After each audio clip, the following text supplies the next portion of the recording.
प्रणाम। मैं हूँ आपकी उर्मिला। अपने पारंपरिक लोग गीत में आप लोगों का स्वागत करती हूँ। आशा करती हूँ कि आप लोग स्वस्थ होंगे। और ठंडी का मौसम है। आइए बहुरिया को बाबू हो रहा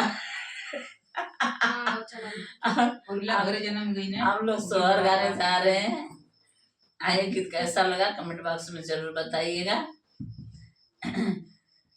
छवा महीना के पायड़िया गवाना कराव जाना गवाना कराव जाना होवे बहिनी सगरो कराती सगे गैला दरिया चोरवा बैठेला दरिया चोरवा बैठेला हो ए बहिनी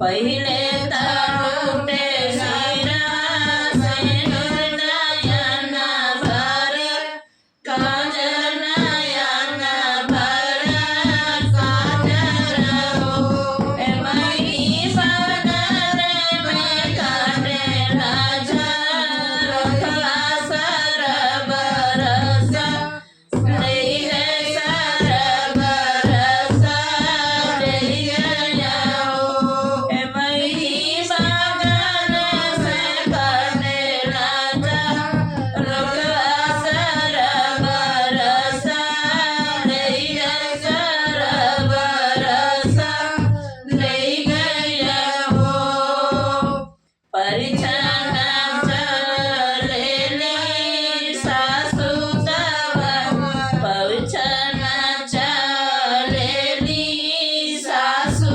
उतार जे ठानी उतार जे ठानी न हो हे बहिनी सजनी त बड़ी भाग्य साली जर बनेले उतर दर बनेले उतर नहीं हो ए बहिनी सतीनी त बड़ी भाग्य साली जर बनेले उतर दर बनेले उतर नहीं हो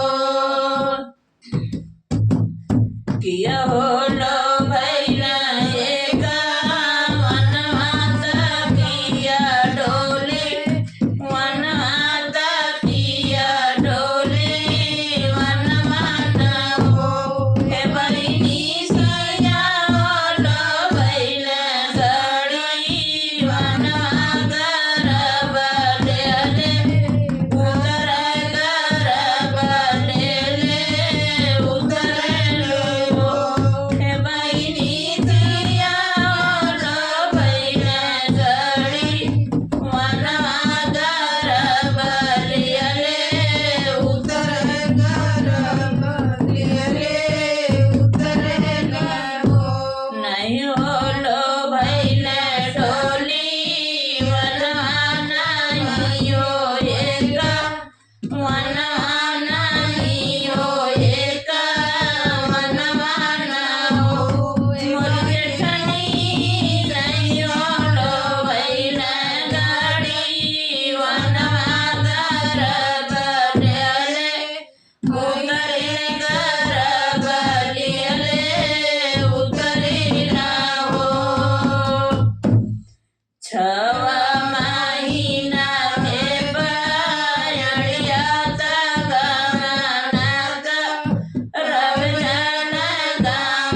सोहर गीत कैसा लगा कमेंट बॉक्स में जरूर बताइएगा।